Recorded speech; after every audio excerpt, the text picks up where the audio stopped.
about Rafiki that it is a unique school, and also the teachers are kind. They tell us, they change us from bad behavior to good behavior. And also, I like they teach different subjects like cursive and Bible and even grammar.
Yeah, you can see why I like that. Don't you love that?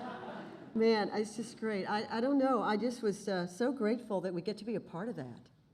Do you see all those children and their faces, and then the staff, the national staff, and the work that they do. And Rosemary, I just want to thank you again for the vision and work that you have done that allows us to get to do this. It's truly remarkable. So there's more to talk about. So I think the slideshow is not yet up, but I think Eric's going to put it up in a second. I'm going to go through a number of slides, just talking a little bit about what we're doing and why we're doing it. I'll give you some statistics, which is nothing new with me, because I like statistics and stories, and hopefully I will not have left any Rafiki village out.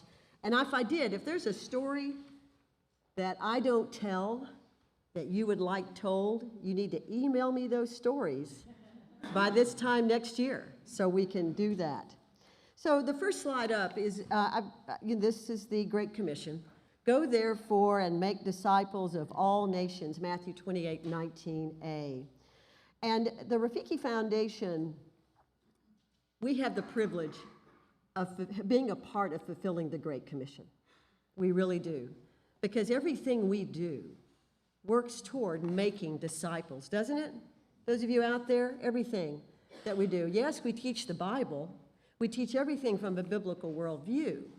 But also, every day, people have to work and do their work with excellence and integrity, wisdom and virtue. People learn to exhibit the fruit of the Spirit in their daily work. So everything we do at a Rafiki village goes toward the making of disciples. But I wanted to put a few other things up there because we are a mission-sending agency. And we're on a continent, and we are in 10 countries. Our 10 countries have 1,000 different language groups, at least. I don't remember what Wycliffe has counted in terms of the number of language groups, Dennis. Is it 7,000? Maybe something like that. So, we are in a continent that is diverse in terms of languages. There are still 213 unreached people groups amongst our 10 Rafiki countries, and our church partners are reaching out to them. So we as a ministry, we're not doing unreached people groups, no, but we are coming alongside the church, as our brother William mentioned, with Bibles, Bible studies, commentaries, and educating children so that they can go and reach the unreached. And we'll be showing you some more about that in a minute. But then there's also the doctrinal issues. As William mentioned, we have a high percentage of our African brethren. What did you say? It was dual enrollment? They're dual members? Dual membership?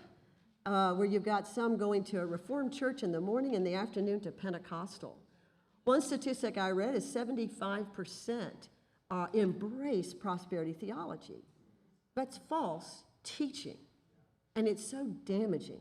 We're either fighting a works theology or a prosperity theology on the continent of Africa. Isn't that right? You all know that. And so what we're doing is helping to fulfill the Great Commission. But I want to point out the fact that the discipling that we're getting to do mostly is with the next generation of the world. We're working with children and youth primarily, although we're helping the church with Bibles for their pastors and so forth, but the people we directly interface with are children and youth. And so we're discipling the next generation of the world. Now, why do I say that? Well, because current projections, by 2050, 25% of the world's population will be on the continent of Africa. By 2100, 40% of the world's population will be on the continent of Africa. 4 out of 10 people. Nigeria's population, you Nigerians over there, my people, Nigeria's population is projected to be over 700 million by 2100. I don't know where they're going to put them. But these are, and what is great is Rafiki village, Rafiki countries, 3 of our countries will be in the top 10 most populated countries in the world. The next generation of the world, 1 out of every 2 newborn human beings will be born in the continent of Africa. I'm excited about that because who are we ministering to? Children and youth. And who are we doing it through? The church, which is going to be reaching those children and our own Rafiki villages. So we get to help disciple, be a part of discipling the next generation of the world. So I always like to review our mission and vision. The way we make disciples is we help people know God, and we do that through Bible study. And we also, though, help them raise their standard of living with excellence and integrity, and we're doing that predominantly through classical Christian education and schools. And our vision is that when all is said and done, we hope to see a multitude of godly contributors. I mean, I just picture it, don't you? A sea of godly contributors. Men and women who have wisdom and virtue, but who can also do something to help in their countries. And we're beginning to see that with our Rafiki children, both day students as well as orphans. So we'll have some stories on that in a minute. What's our strategy for helping people know God? Don't you love these slides that move? Can we go backwards? Shall I go backwards and do that again? I was excited that worked. I wasn't sure it was going to work. Thank you, Karen Gobert. The main reason Rafiki exists is to help people know God. And the first and foremost thing we do is Bible study. That's always been in our DNA. Now, we have 3 versions. We have what? The Rafiki Bible study for groups, the Rafiki Bible study for Sunday school, and the Rafiki Bible study for schools and homeschools. The one for small groups and the one for schools, we have a Bible study for every book of the Bible. And the Sunday school version, I think we're up to 25 books of the Bible where we have Sunday school materials. Now, here's the interesting thing. Those of you who live here in the U.S., these materials are available for your churches to use as well, in small groups, in Sunday school, and the school Bible study is great for homeschool families. This is interesting. Steve Krantz and I were just on the phone with a guy from the UK, Rosemary. I haven't even had a chance to tell you this. And this guy is in the United Kingdom. He's a Reformed Baptist pastor. And he saw our Bible study materials when he was in Kenya. And he gets back to the UK and he says, we want this for all of our churches and families in the UK. I mean, wow. Who knows? Right. Isn't that exciting? So anyway, it's available. So, use it here. Betsy Kramer's doing a Bible study for old people in an old folks home that you started.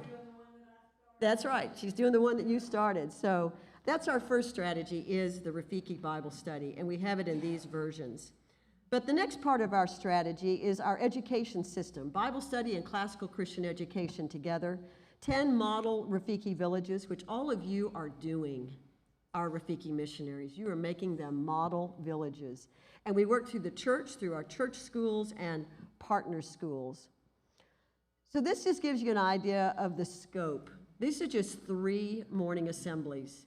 We have Ghana, Nigeria, and Rwanda. And these are probably 300 to 400 children in each one. We're beginning to see this strategy unfold. The other part of our strategy, besides the Bible study and the Rafiki education system through schools, is teacher training. You know what they say, the faculty is the school. We started teacher training because we needed to train our own teachers. And when we started doing that, we realized, well, we're going to need to help train others to teach this curriculum as well. So now we have the RICE program, and the RICE program has developed into 3 different types of programs. We have what we call postgraduate studies, which is a work-study program. A man or a woman who already has a degree comes and spends a whole year at the Rafiki village. They get paid half-time. They assist in the school in the morning, and in the afternoons, they go through the teacher college content.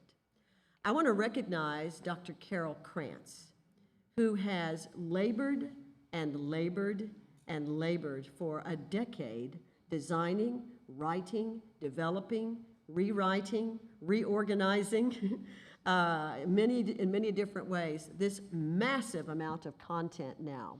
So we have the 1-year work-study program, a 1 to 3 year certificate diploma programs, and now we have 6 of our Rafiki villages close to getting full degree granting programs.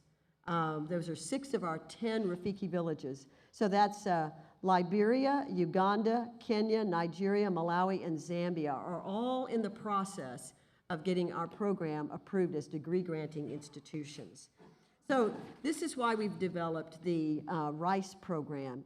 We're not only training our teachers for us, but teachers for partner schools and church schools. And I'll tell you an interesting story as we get on. I'm just giving you sort of the quick overview, and then we'll get into some stories. The last part of our strategy are our partner churches. See, everything that I've mentioned so far is pretty much within the Rafiki village. That's the individual impact. But how do we have an exponential impact? We do that through the church. One of the things Rosemary and Bob did at the very beginning, they went out and they worked with the church, right? Bishop Stefano Moschi in the 60s, Bishop Cueca in the 80s, and he just passed away recently. We have always been working with and under the church. Rafiki is not some independent organization floating out there, not being a part of the church. So now we have 25 African denominations that represent probably 60 million Christians and 20,000 schools. Now imagine if God would allow our materials to enter all of those churches. And imagine if God would allow our materials to enter all of those schools. Why not? Why not? Pray and ask Him to do that. We have no idea what God might do with that. So why is this needed? Our brother here mentioned it earlier, so I'm not going to spend too much time on that. But I'll just say this. There's a theological famine, and I'll just ask you this one question. Have you ever spent a month's salary on a Bible? No, you never have. I just looked this up. In Nigeria, a study Bible, it was a John MacArthur study Bible, and it was 127,000 naira in a bookstore. Do you know what the minimum wage in Nigeria? Now, this is a number from late last year. It's 68,000 naira a month. So really, it's 1.5 times a month's salary to buy a study Bible.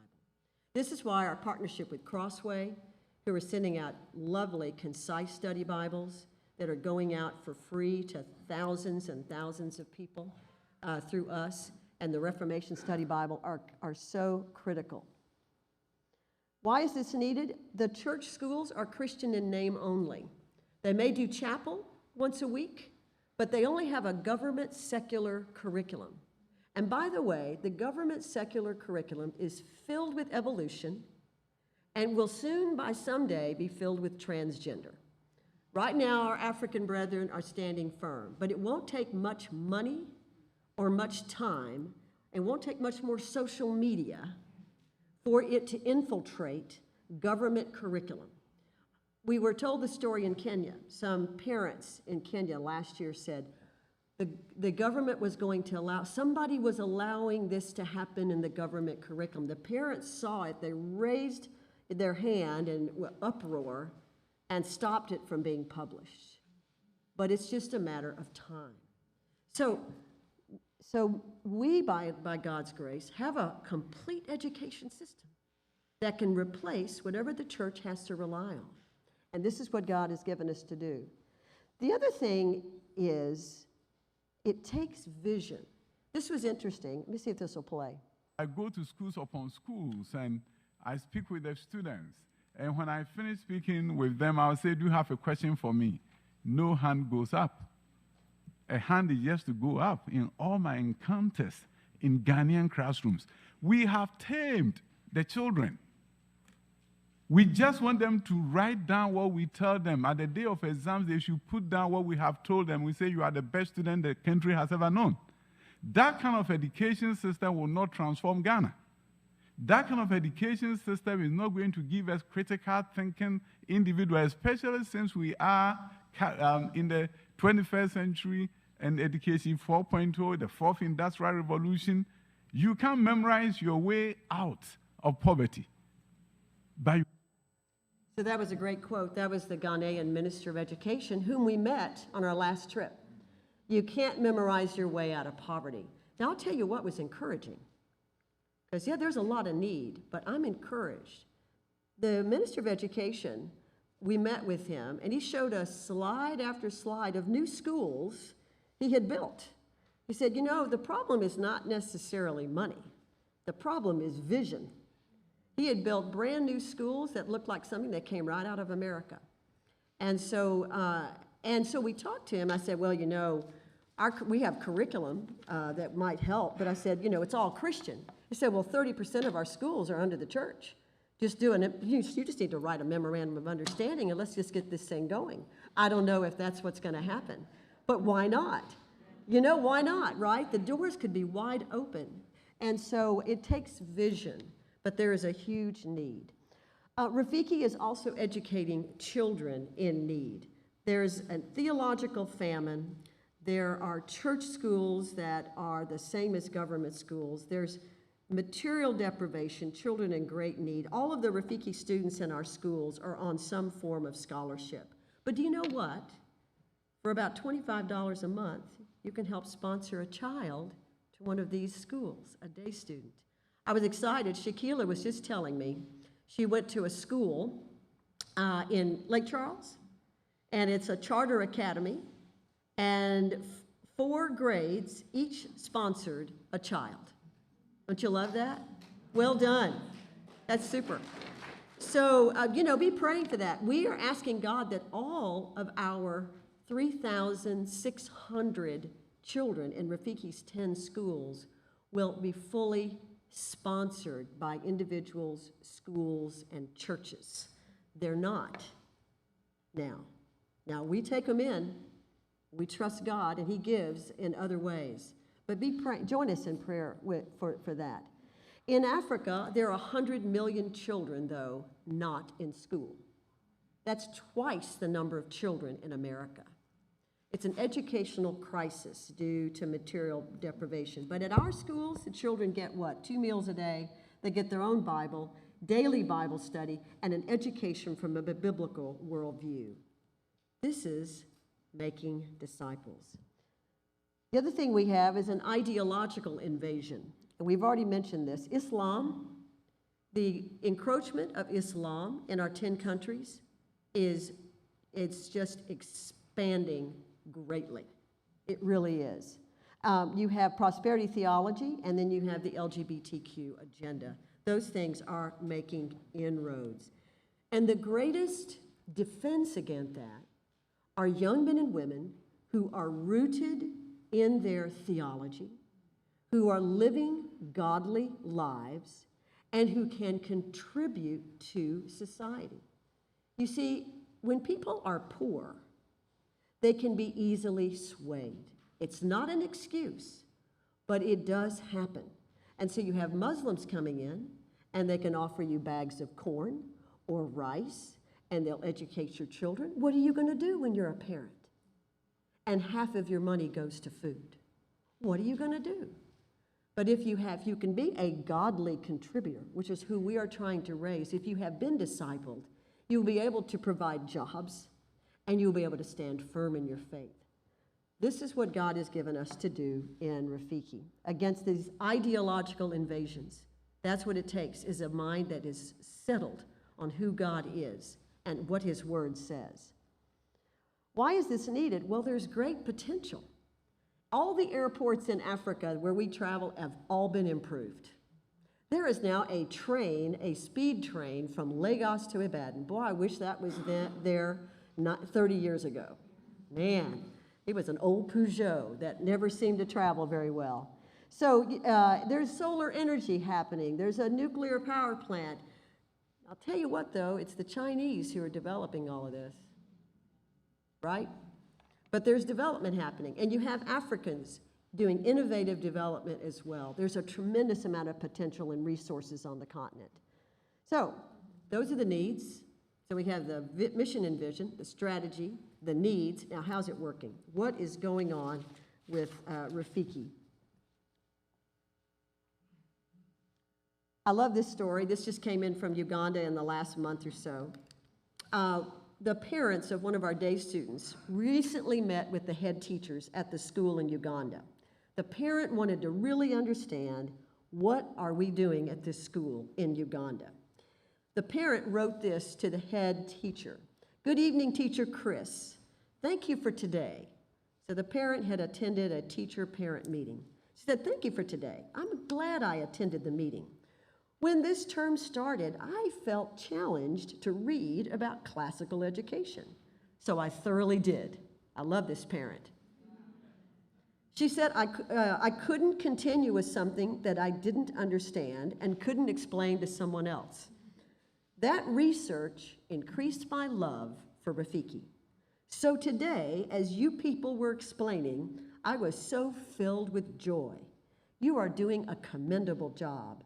I am glad all 4 of my boys are now in your school. I know that together we will raise heroes. Do you love that? Friends, all of our schools have waiting lists. Hundreds of children at each school, waiting lists. Pray for more church and partner schools to pick up on this curriculum and the Bible study and train teachers so we can see transformed schools. You know, I was really excited to hear when we were in Kenya, and our team there was sharing that our school is full. However, our administrative staff there were able to tell parents who were disappointed that our school was full that just down the road, there's another school using our curriculum, using the same curriculum, the same Bible study, and trained teachers. You can send your child there. We want to do that in all 10 countries. That's where this thing really takes off. Another story. I love this story. It's about Lazarus. This is Zambia. He's a day student. 3 years ago, we added this young man into grade 10. We don't usually do that. We don't bring a child in that far into the school. His name is Lazarus, and he's a day student. He was referred in, however, by our science teacher. The science teacher knew the boy. They knew he was very intelligent from the local area, and you can see where he lives. This is the area around the village in Zambia. His mother is a subsistence farmer, although sometimes not even at a subsistence level. So he excelled in grades 10, 11, and 12. He took every opportunity for tutoring, extra study time. He took all the help he could get, and he got his national exam results, and he did fantastic. All of his subjects were distinction or merit and just 1 credit. So this is what he wrote. He said, "Thank you very much, Madam." Rose, was he writing this to you probably? "Thank you very much, Madam Rose. I have received my results. Thank you, Lord, for making it possible for me to make it. Thank you, Lord, for the excellent school like Rafiki Classical Christian School. This is unbelievable." He was so excited, wasn't he, Rose, to be able to do that. So we don't, in Rafiki, fund day students through university, but we do have guidance counselors and people who work with these young men and women to help them go on. So hopefully, by God's grace, he will get a scholarship to university. You can ask God for that. So this is just a quick run through of a number of children in our Rafiki villages, and I'm going from left to right and then across like that. So Samuel, at the top left, is in Kenya. He graduated from Rafiki School in 2019. He then went on and got an architecture degree, and he's presently working with the Buffalo Construction Company. Didn't they do some work for us? Yeah, way to go, Samuel. I'm just showing you godly contributors. We've got kids who are graduating and moving on and starting to support themselves. We have Annette, who graduated from our school in Tanzania in 2022. She's doing a diploma in civil and irrigation engineering. We have Kazozi in Uganda. He finished high school with us in 2021. He's at Makerere University, really one of the best universities in Africa, pursuing a Bachelor's of Science in Finance. He's going to graduate in 2024. He and his team won the Certified Financial Analyst Challenge recently. Kazozi and I are friends on LinkedIn. And he has an impressive LinkedIn page, and he has 785 connections. I love it. The guy is doing a really, really good job. So next we have Trudy in Liberia, and she finished just recently in high school, and she's going to University of Liberia and getting a degree in sociology. What I loved watching, though, was Trudy serving in our school while she waits for her admission to open up in university. And she was very poised, well-dressed. Isn't she kind of like an administrative assistant in the school, Julie? Yeah, no, kind of, maybe. And substitute teaches, yeah, fantastic. Just not even a degree yet, right? All right, so below her is Joy John. Now, we've talked about Joy a couple of times, but I want to give you an update on Joy. Joy's in Nigeria. She finished high school, finished college, got married. She has a baby. She has another baby on the way. But Joy now works as the executive assistant for a ministry called Carry Them Ministries in Nigeria. And this ministry provides formula and help for mothers who deliver premature babies or families where the mother has delivered the baby and died and the child is incredibly malnourished. She's walked into situations where all the people have had is water to feed the baby. And some of these women were in IDP camps, internally displaced persons camps, or they're in incredibly rural and poor villages. So she's been working with this ministry, and whenever the director has to be away, she just puts Joy in charge. And so Joy is just doing really well. The other thing, though, we found out about Joy is apparently we've mentioned her a couple of times in the calendar. And so we found out some of the Rafiki children in other countries have reached out to Joy to mentor them. I guess they want to get in the calendar. So we got Kojo here in Ghana. Kojo is like really tall. He got a computer science diploma, and now he works at our school teaching history and PE, and he's just a really sweet role model of the kids there in Ghana.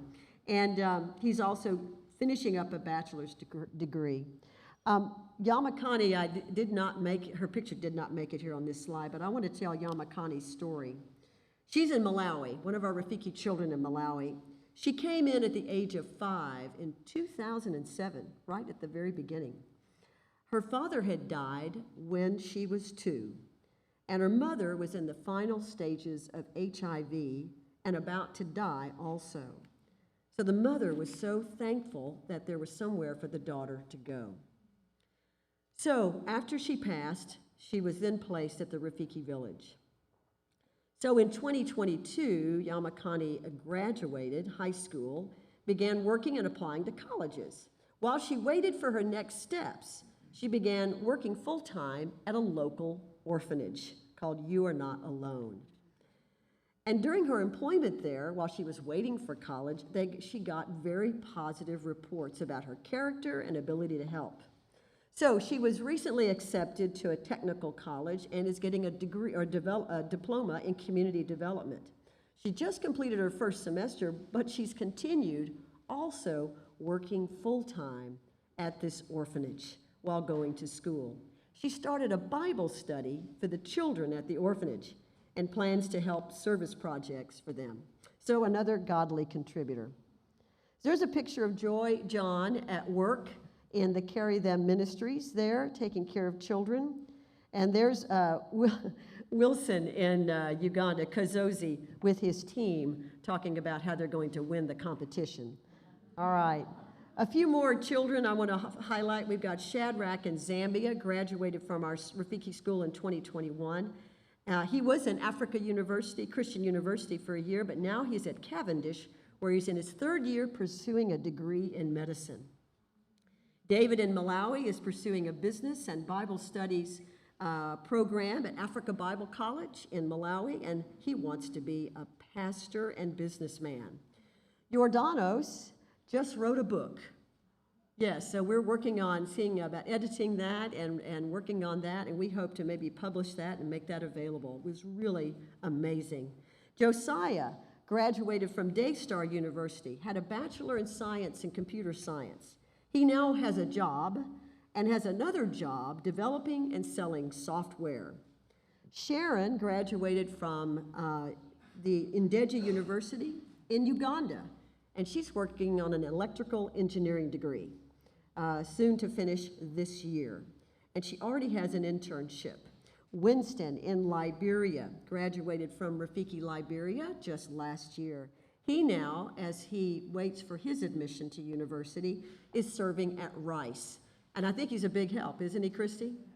He's an excellent help. It was great watching him. Yeah, he's been a really big assistance. He's going to go into criminal justice.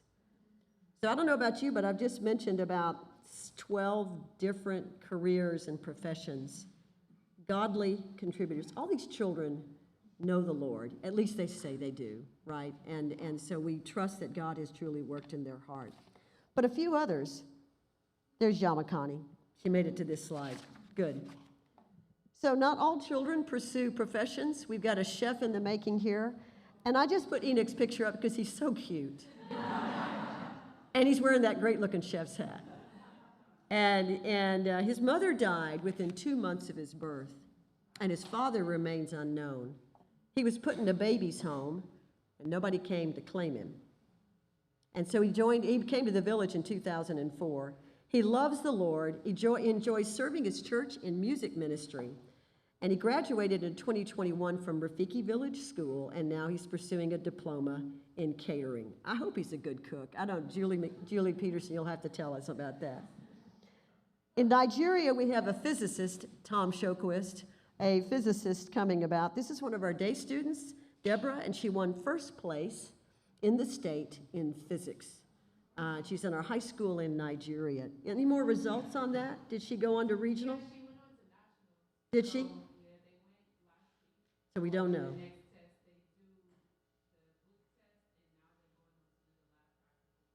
Fantastic. I love it. A young woman in physics. Who knows where God's going to lead her. Fayese in Ethiopia. She and her brother were orphaned in 2008 and placed with an aunt who could no longer take care of them. So they joined the village in 2011.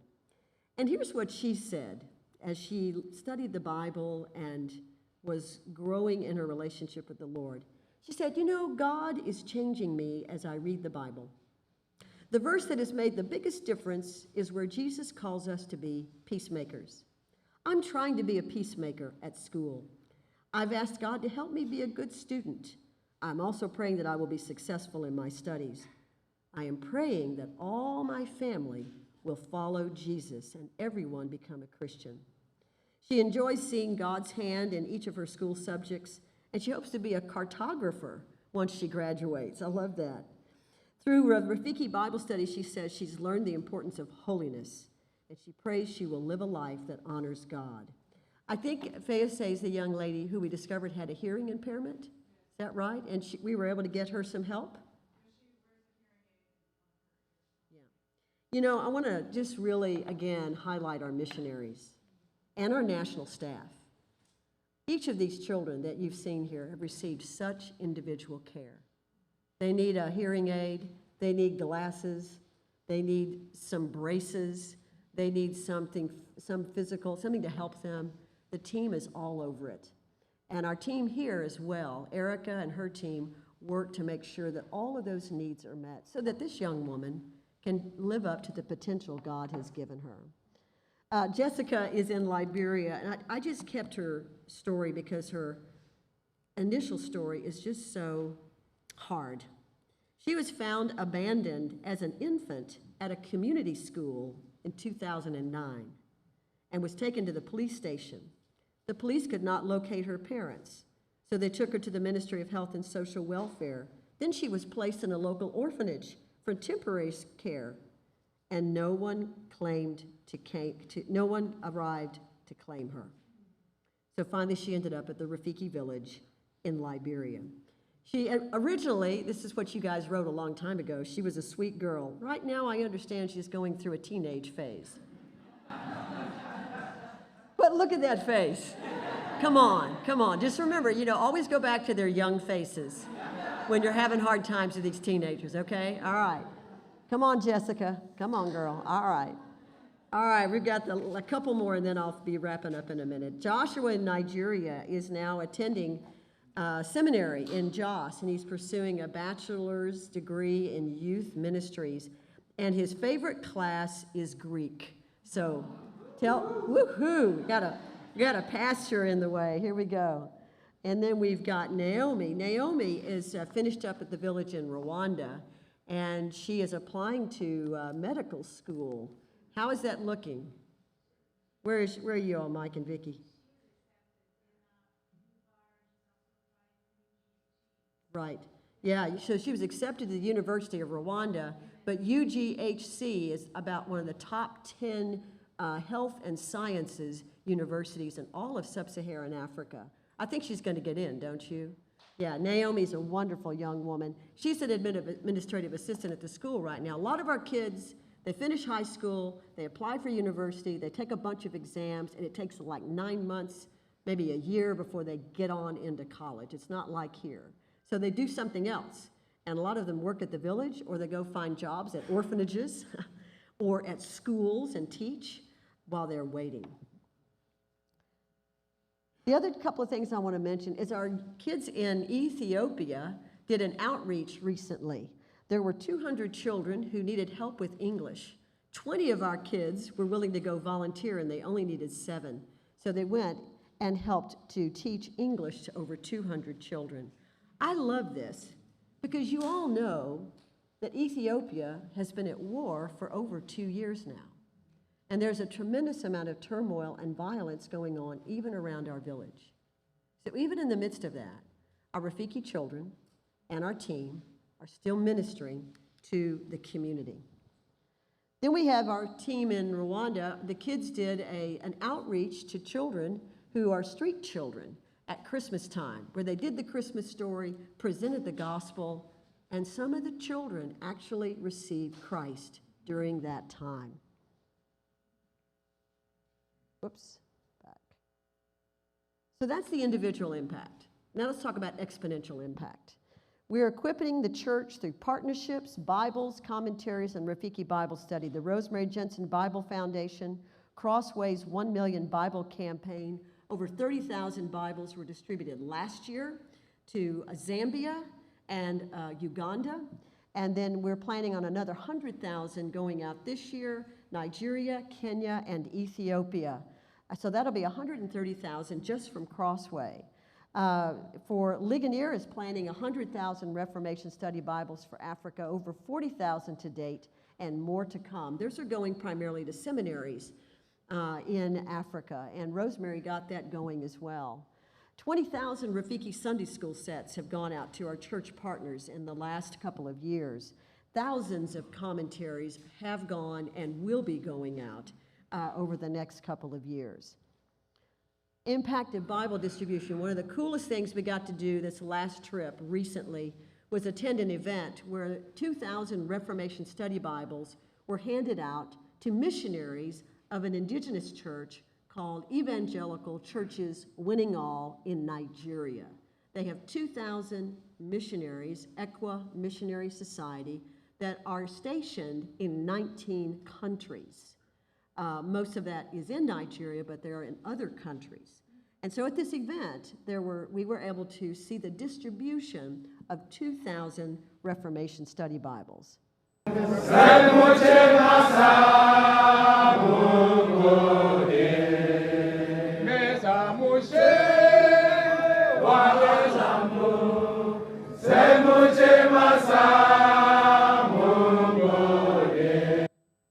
that was exciting. We are going to thank the Lord, and they were just overjoyed with that. It was just a real privilege to get to be a part of that. There were men and women at that event who are missionaries in incredibly remote and dangerous places who they had them come up and they prayed for them. These were people who themselves had been kidnapped, and while they were kidnapped, their families were slaughtered. And yet they were going back to serve and continue to preach the gospel and plant churches in some incredibly, I would say, dangerous areas. These are the church partners we get to be a part of. the Reformed Church of Zambia, ECWA, Africa Inland Church, and I could go down the list. They're all ministering in hard places with limited resources. Pray for the church in Africa. Pray for the church in Africa. All right, Bible distribution. Another thing I want to mention, this was really great. Crossway's Concise Study Bible just went to 28 Bible college principals and 2,000 students. David, those are all over Kenya, are they not, with Africa Inland Church? One of the oldest denominations, Protestant denominations, as well as a lot of women are getting those Bibles. And women don't often get their own study Bible. They're just too expensive. It's a huge outreach. Have you all distributed about 10,000 of those now? Is that right, David? Yeah. So it's just having a huge impact. Also, a few children, Randy Johns, have gotten some Bibles. Where was this, David? Was this AIC? Yeah, 500 children got their Holy Bible for Kids just yesterday. 5,000 churches in 2023 received Rafiki Sunday school sets. We're excited about that. I think half and half between Uganda and Kenya on that one. We have, let's go back one. 55 schools now using our Rafiki education system in Africa. That's representing thousands and thousands of children that are using Rafiki's curriculum. The middle photo right there is Sam Asimwe School. Sam is our assistant village administrator in Rwanda. Sam took the boys' quarters on the property where his home is, and he turned the boys' quarters, which is boys' apartments on his property, and turned it into school classrooms. He said, I want it to look just like a Rafiki school. He hired a teacher from Rice, and he's underway. He needs more students. We had a classical Christian conference last year. We had over 750 in attendance. We had one in Uganda and another one in Kenya. And many thanks to our team in Uganda, David and Michelle Graves, and Amber and Paul Okoth, and their work in getting the conference together. And then David and Julie Peterson, and Theo and Crystal Wilson, and Eric and Rachel Alavicia, and the work that you all did in Kenya. We had speakers from America, as you can see the people down below. We also had great speakers in Africa, and we had a fantastic MC in Uganda named Dad Chris. Did a great job.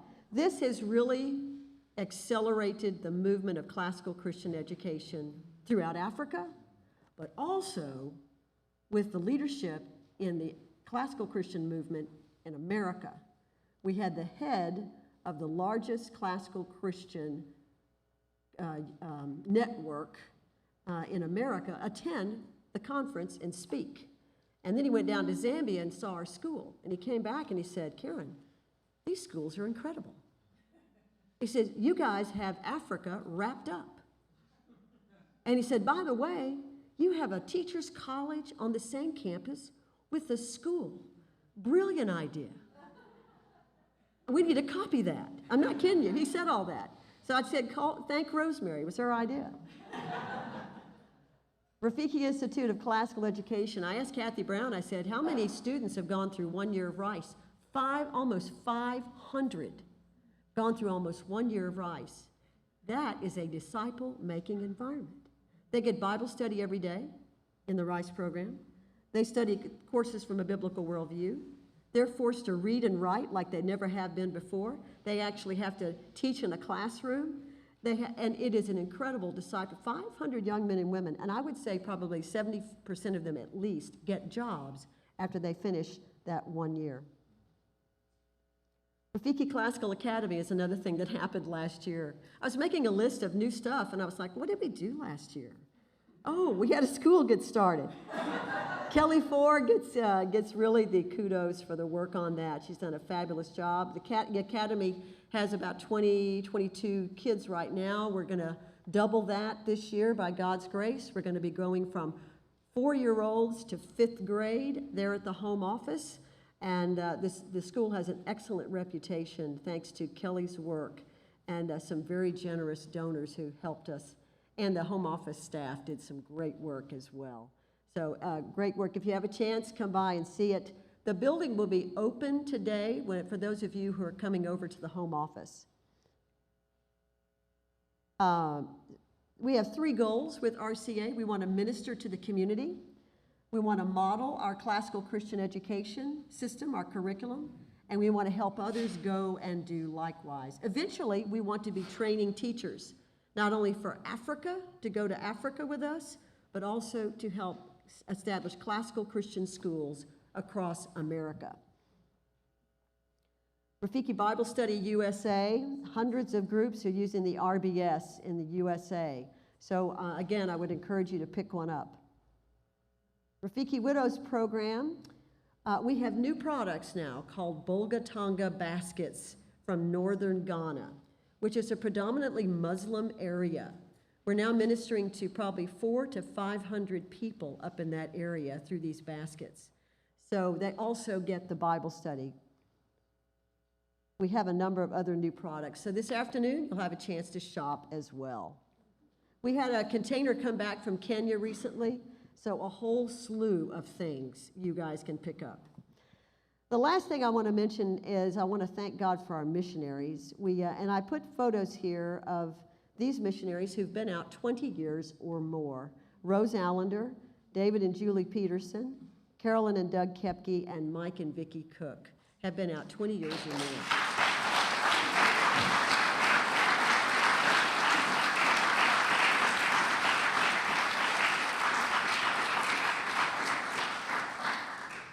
So I think each of them have been in 3 countries, or had been in 3 countries, each group. Rose was, the Petersons have been, the Kepkes and the Cooks have also been in 3 different countries. Think of the impact God has allowed them to have on so many children and people in the community. But they've missed a lot of things here in the States. But on the other hand, I don't think they would trade any of that. I don't think they would. The question you need to ask yourself is, not why should I go, but is there any reason why you should not go? In fact, I would encourage you to wonder if you are called to stay in America. The harvest is plentiful, and the workers are few. Our missionaries work really hard. They really do. And we're asking God for more missionaries like these folks who will go for a lifetime. Go give your life.